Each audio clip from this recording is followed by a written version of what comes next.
eles meio que comprimem o tempo na cabeça deles. Que doideira. Ou dilatam o tempo. Eles entendem o tempo de uma forma diferente. E isso é um problema, Vilela. Porque se quando um paciente com TDAH pega um livro para ler, o cérebro dele faz um cálculo de quão custoso vai ler esse livro. E geralmente superestima o quão custoso vai ser. Ah, superestima? Super. Ele acha que vai ser muito mais difícil Entendi. do que de fato vai ser. E aí, o que ele faz? Procrastina.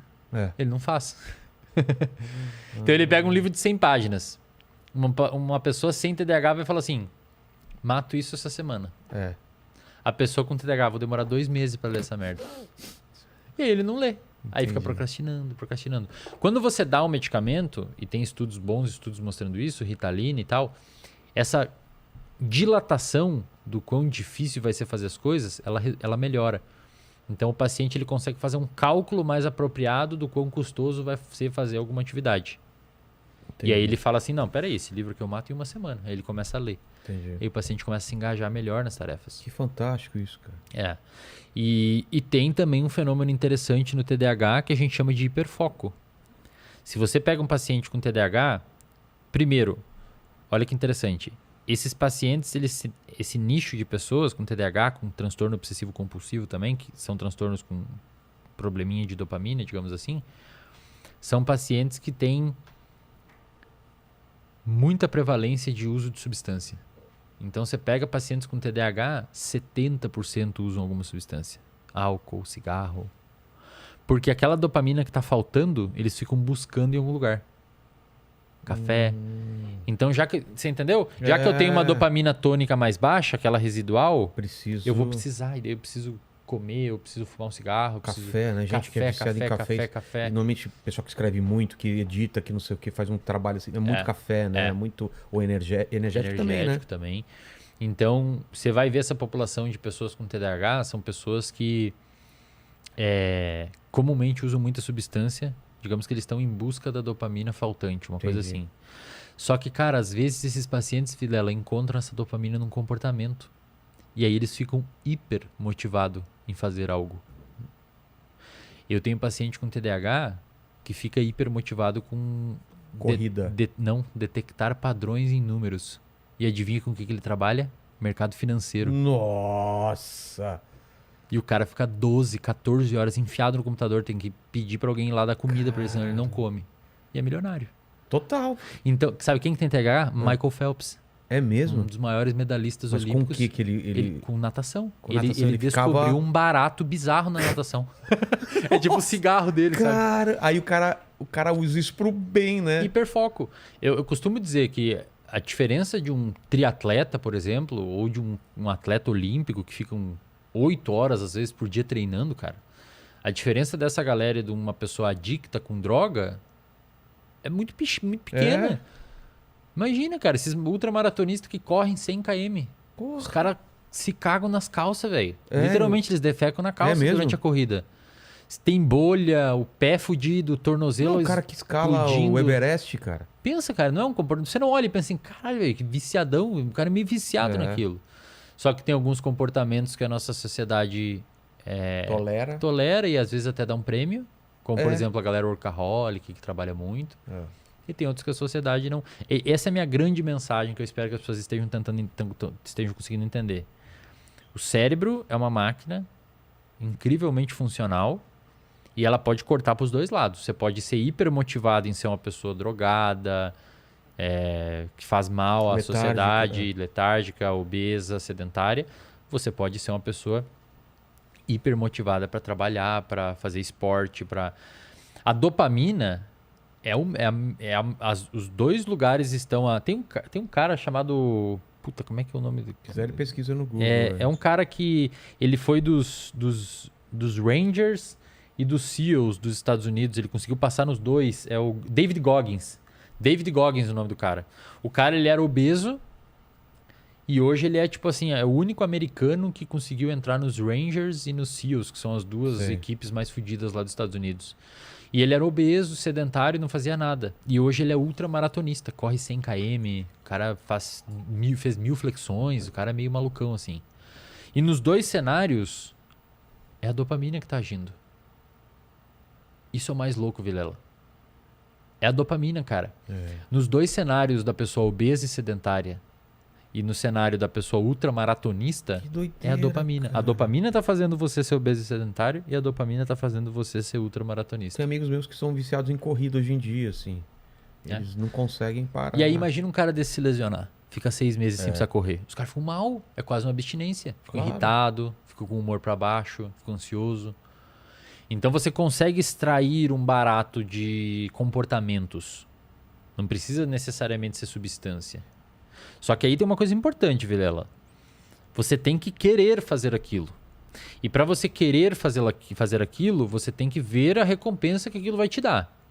Por exemplo, se você pega um rato e coloca ele numa rodinha de correr, eles adoram. Você bota a caixinha deles, eles gostam de ficar andando na rodinha de correr. Você vê que o exercício para o rato trouxe vários benefícios, trouxe várias funções importantes, principalmente a nível de cérebro. Tudo aquilo que a gente falou lá, aumenta neurotransmissores do bem, digamos assim e tal. Agora, quando você bota um animal numa rodinha de correr, em 2 caixinhas, uma caixinha tem um rato, na outra tem outro, e você engata as 2 gaiolinhas de correr, onde esse animalzinho corre aqui, gira a outra e força o outro a fazer exercício, esse animal tem benefício, porque ele está fazendo exercício quando ele quer, e esse não. Por quê? Porque ele está fazendo exercício no momento que ele não quer. Então isso está trazendo malefício, aumenta estresse, aumenta cortisol, que é o hormônio do estresse e tal. Isso é importante para a galera que está em casa. Se você está querendo começar a fazer uma atividade física, faça uma coisa que você curta. Faz sentido, né? Você gostar do negócio. Futebol. Vou ter que treinar. Agora, se você adora futebol, você não vê aquilo como... joga mais futebol, etc. Depois que você... depois que você vê os benefícios e pensa assim, para eu aumentar o meu benefício aqui no futebol, no tênis, eu vou ter que fazer uma musculação. Entendi. Eu aposto que a musculação vai ser mais fácil de fazer, porque você vai ter uma razão para fazer a musculação. Total, cara. Você entendeu o que eu quis dizer? Claro. Então você tem que ter uma recompensa para aquele comportamento que você está executando.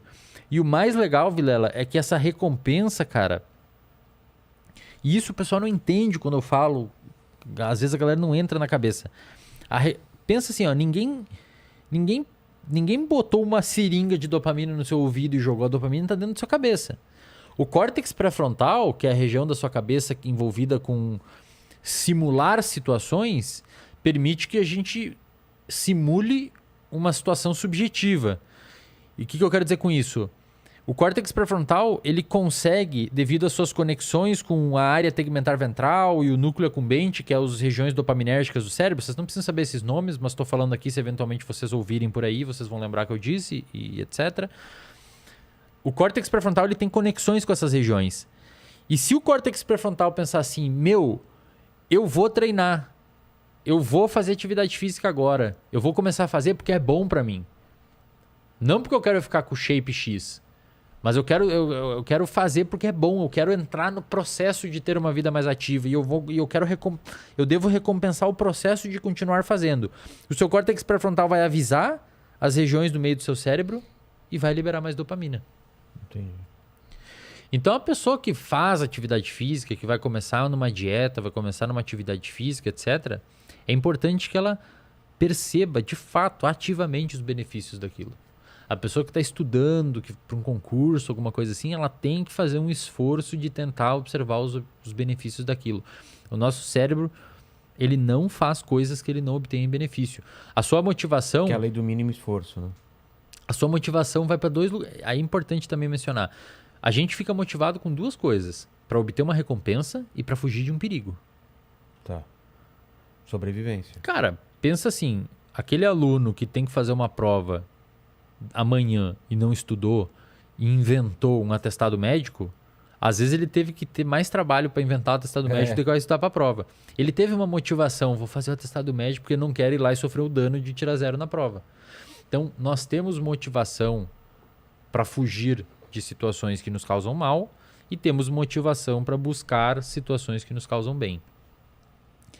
A pessoa ela tem que observar ativamente que aquele comportamento que ela está fazendo está trazendo algum benefício para ela. Senão vai ser muito difícil ela conseguir se engajar. Por quê? Porque o nosso cérebro, insisto, dificilmente faz algo sem esperar algo em troca. Inclusive, tem estudos que mostram que quando você vai fazer filantropia, você vai doar uma roupa no instituto aqui de caridade, o seu sistema de recompensa se ativa. Por quê? Porque você tá doando a roupa. Então, mas... Exatamente. E aí, você tá doando a roupa pra... Nossa, então é... Você tá sendo egoísta? Essa é a minha dúvida. Provavelmente os dois. Provavelmente você tá doando pra ajudar e porque você se sente bem doando. Caramba. Mas esse é o ponto. Dificilmente você vai fazer alguma coisa se você não recebe nada em troca, cara. E o em troca às vezes não é pra você. Às vezes você faz por um familiar e receber algo em troca a outra pessoa está bem. Mas dificilmente você vai fazer uma parada que não te traz nada de recompensa.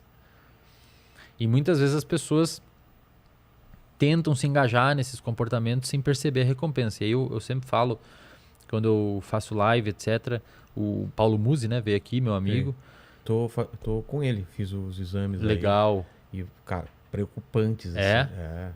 Putz, e isso daí é uma motivação. Às vezes você tá querendo fazer para fugir de um perigo. Claro, é hipotireoidismo, é pré-diabetes, Exato. Gordura no fígado e putz, um monte de coisa que... E aí isso te motiva, né? Claro, ou eu faço isso ou eu morro, exato. Né? E é um bom motivador. Então eu sempre digo, sempre falo pra ele, falo, cara, você faz essas lives de manhã no banho, não tem calendário e tal, isso é um puta motivador pra galera, cara. Pra acordar cedo pra não perder esse conteúdo. Porque a galera e não perder o conteúdo, e a galera às vezes vai treinar porque o músico tá lá na bike treinando. Então eu sempre digo pra essa galera que tá querendo fazer atividade física, cara, acompanhe mais de perto esse pessoal que falam sobre isso. Porque você meio que começa a pertencer a uma comunidade. Aí você vê recompensa, você se sente dentro de uma comunidade e você começa a fazer. Mas a dopamina é assim, a dopamina ela é relativamente negociável. Você consegue até certo ponto negociar com a dopamina e você mesmo meio que liberar a dopamina baseado nos seus pensamentos. Muito louco isso, mas você meio que consegue liberar a dopamina baseado nos seus pensamentos. Se você começar a pensar assim, cara, eu preciso fazer isso porque vai ser da hora, porque eu vou ficar bem, isso começa a aumentar a sua dopamina e te dá vontade de fazer. Isso que você falou, deixa eu ver se faz sentido. Quando eu era mais moleque, eu era um cara extremamente... Ficava triste sempre por não conseguir fazer as coisas. Eu queria apresentar um trabalho na frente da escola, da classe e não queria tentar falar com uma garota e não conseguia. Um monte de coisa que me impedia, assim, de... Eu queria fazer as coisas e não conseguia por timidez. E teve um dia que eu decidi na minha cabeça que aquilo ia mudar e eu realmente mudei radicalmente e minha vida mudou a partir daquele dia ou daquele mês, sei lá. O que aconteceu comigo que eu não conseguia e a partir do momento de uma decisão e de uma coisa que eu falei, eu tenho que mudar, eu consegui mudar. O que eu fiz no meu cérebro? Eu forcei ele a fazer novas conexões, eu fui vencendo o medo e falei, quer saber, eu vou passar vergonha, mas eu vou chegar naquela menina, eu vou fazer não sei o quê. O que é isso? Você ativou o seu córtex pré-frontal e dominou as regiões que estavam inibindo você de fazer aquilo. Pensa assim, muitas pessoas elas acabam desenvolvendo um padrão de comportamento que são comportamentos de esquiva, que era o que você fazia até então. Você, vou falar não, vou ficar aqui. Não vou falar porque eu vou tomar não vou pra escola, eu vou passar vergonha. Exato, não vou perguntar na aula porque eu vou passar vergonha. E muitas vezes, esses comportamentos de esquiva, a pessoa perpetua esse comportamento. Mas só deixando claro que isso me fazia muito mal. Não é que eu tava de boa, assim, eu sou assim, não. Isso me fazia muito mal, então eu não queria ser aquilo. Então você teve uma motivação muito grande. Eu não queria ser daquele jeito. Isso, eu quero lá. Então você teve dopamina para fazer. Você viu um benefício em passar por aquele esforço. Isso é importante. Mas as pessoas... Então, cara, você provavelmente com essa virada de chave que você teve, ativou o seu pré-frontal e falou, não, vou fazer e vou me submeter a isso e vou lidar com isso. Provavelmente evitou, isso que você fez provavelmente evitou que você se transformasse em um adulto com, por exemplo, fobia social. Total. Porque eu vejo muitas pessoas, eu atendo na clínica muitas pessoas que elas criam, lá na adolescência principalmente, ou no início da idade adulta, um repertório comportamental de esquiva. Tipo, eu não vou enfrentar os meus medos, eu não vou me submeter a situações meio nocivas, porque é relativamente gostoso você se esquivar. Você não saiu da sua zona de conforto, não teve que lidar com o problema, você teve, vou ficar aqui na minha e tal. Se eu não torço para nenhum time, eu nunca vou ficar mal porque um time perdeu. Mas também nunca vai comemorar. Exatamente. Então a pessoa fica se esquivando, não vou perguntar na aula porque eu tenho vergonha, e se transforma num adulto que quando vê não consegue ir no supermercado, não consegue falar numa entrevista de emprego. Porque a pessoa, ela impediu o cérebro dela de criar repertório, Vilela. Repertório, cara. Quando você se submete a uma situação relativamente nociva, que você tem um pouco de medo... Ou nova, você está criando repertório. Você se colocou naquela situação, viu o que aconteceu, atualizou o software de como lidar com aquilo, agora fica mais fácil você se submeter àquilo. Mesmo que você se ferre. Mesmo que você se ferre. Então eu sempre falo pra galera, toma cuidado com o número de esquivas que vocês estão tendo. Pô, toda hora medo, e agora é muito mais fácil, fala por WhatsApp, não precisa falar e tal. Sabe? Hoje tem pessoas que têm ansiedade de dar bom dia pro porteiro. Porque só fala no telefone. Quando toca o telefone, a galera entra em pânico. Meu Deus, o que eu falo? Não sei o que. Você fala alô. Nossa, cara, não é? Eu tinha um pânico, eu sou mais velho que você, mas eu tinha um pânico quando eu ligava do telefone fixo, porque não tinha celular, pro telefone fixo da garota que eu tava afim, porque o que podia acontecer? O pai atender. E aí? Se o pai atender, o que eu falo? Aí desligava às vezes. Cara, era aí muito... eles tinham aquela parada Bina, acho que era de ver o número isso bem depois, mas no começo era... Queria falar com a Samantha. O que você quer falar com a minha filha? Não, negócio de trabalho. Cara, no desespero. Você passou por isso, Lene? Você pegou o telefone fixo? Peguei. Nossa, não era um desespero, cara? Era desesperador. Quando o pai atendia, malandro... Com aquela voz, o que você quer com a minha filha, né? Eu queria perguntar pra ela qual foi a matéria de hoje na escola. Vocês não passavam aqueles trotes? Tipo, não tem um carro cor de gelo? Tem um carro cor de gelo aí na frente? Não derreteu. Caralho, né? Mas isso é importante. E hoje, Vilela... Conforme a gente estava falando, acho que você também comentou, é cada vez mais fácil se esquivar. Isso está gerando um problema. Tem mecanismos, tem aplicativos, tem rede social. O que é a rede social hoje em dia que a gente fala da bolha? Não é isso. É tipo, eu sou um cara com essa ideologia, tudo que não é essa ideologia me irrita, então a rede social entendeu isso e só te dá coisa que você concorda, que você gosta e você... não tem mais a decepção, você não tem mais nada, porque... E aí você fica... Quando você tem a reação é sempre brutal, é sempre... Por isso que tem essa briga nas redes sociais. Perfeito. Porque eu tô tão acostumado a só receber coisa boa. Quem é esse bosta que tá me falando isso? Perfeito. Só que antigamente você convivia com o seu tio, com o seu vizinho, que torcia para outro time, que tinha outra religião, que tinha gostava de outro político, e era tudo bem. Só que agora você tá tão alimentado com esse negócio só estímulos bons, ou você tá viciado nisso, né? E você... É um problema, não é? Muito. E aí eu tenho que te falar um negócio que muita gente não sabe. Você já ouviu falar de uma coisa chamada ocitocina? Já, mas não lembro o que é. Ocitocina dizem que é o hormônio do amor. De fato, ele tem a ver com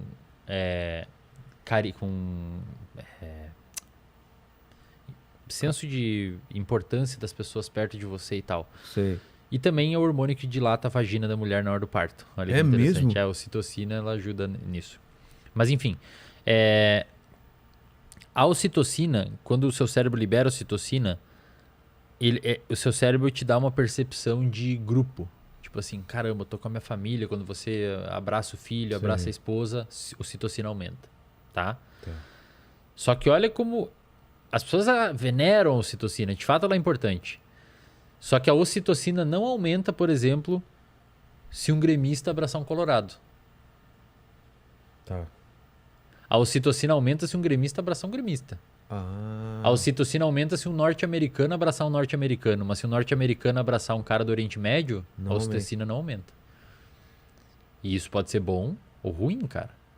Você ter um hormônio que firma relações de grupo é ótimo, mas o grupo pode ficar com relações tão firmes que os outros grupos em volta não fazem parte dele. E aí começa a criar xenofobia. Exatamente. Entendeu o que eu quis dizer? Claro. Então hoje a internet, ela te dá muita ocitocina.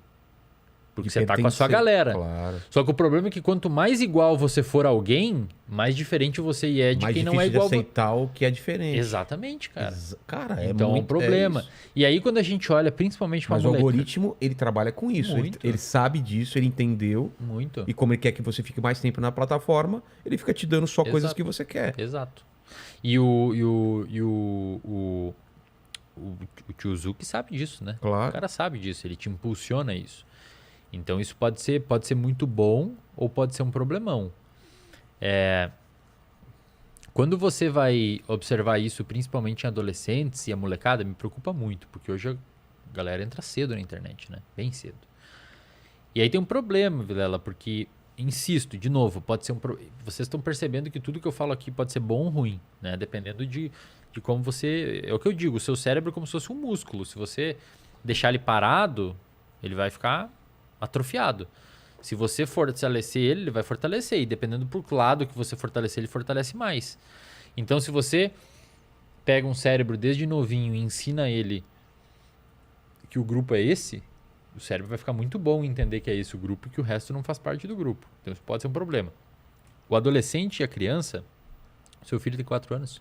Cara, nesse período existe uma coisa chamada janela neuroplástica.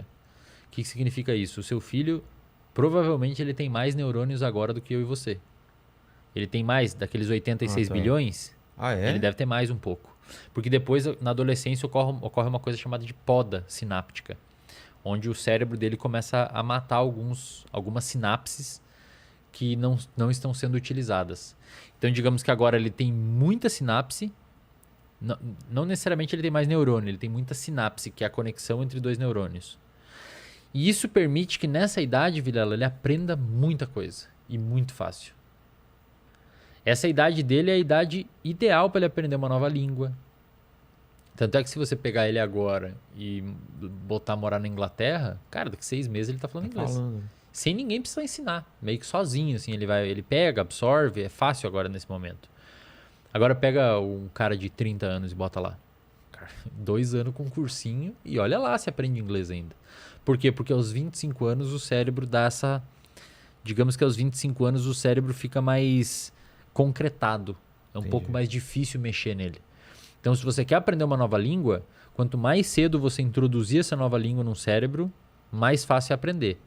Depois de velho, depois dos 25, 30 anos... que fecha, digamos assim, essa janela neuroplástica, você até pode aprender uma nova língua, mas é mais difícil. Você precisa ter um foco maior, você precisa ter um esforço maior. Então, a habilidade do cérebro mudar frente às experiências, ela cai com o tempo e o esforço que precisa fazer para o cérebro mudar com as experiências é maior com o tempo. Então, esse período que a galera fica na internet é um período muito sensível para formar preconceitos, bom ou ruim, para formar habilidades, boas ou ruins, para formar hábitos, bons ou ruins, para formar opiniões, boas ou ruins. Então, de fato, cara, me preocupa muito, Vilela. Me preocupa muito, assim, o que vai acontecer. Se você... Eu não sei quantos usuários tem o Facebook hoje. Procure aí quantos usuários tem o Facebook hoje. Mas deve ser... Deve ser absurdo. Deve ser 2 bilhões por aí, arrisco a dizer. Mas por que você... Porque, cara, o Mark Zuckerberg é presidente provavelmente do país mais populoso do mundo. Sim, com certeza, cara. Entende? Ó, encontrei aqui, aproximadamente 2,7 bilhões de usuários. Que país que tem isso, meu? Tá louco? Então o cara